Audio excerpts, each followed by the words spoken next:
তার রচনার cover page, এখানে গেলাম, ছবি লাগালাম, কৌতূহল দিলাম।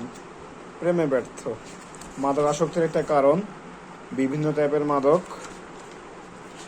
গেলাম। ওকে, এই মাদক কোথায় কোথায় পাওয়া যায়? দিলাম দিলাম।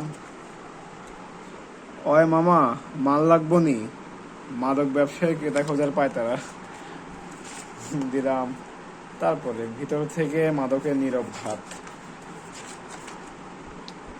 দিলাম। স্টিলিং, আত্মহত্যার পরিকল্পনা, ডোমেস্টিক ভায়োলেন্স, বাচ্চারে পিটতাছে হ্যাঙ্গার দিয়া, ভাইরাস,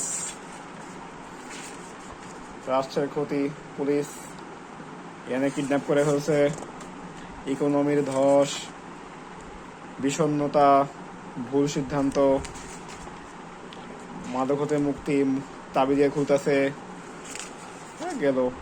মাদকের বিরুদ্ধে সশস্ত্র বাহিনীর বিভিন্ন অভিযান।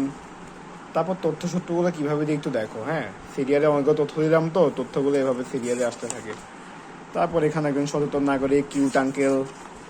তারপর আবার অর্থনীতির অগ্রগতি, ওইখানে অর্থনীতি নিচে নেমে গেছিল, এখন সমাধান করছে, অর্থনীতি আবার উপরে উঠে গেছে। হ্যাঁ, ওকে।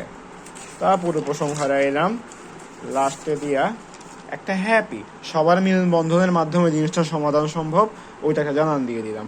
এটা হচ্ছে একটা আদর্শ রচনা লেখার নিয়ম। আর আমার রচনা থার্ড টাইমের মতো নিষ্ঠানে যাইতেছে।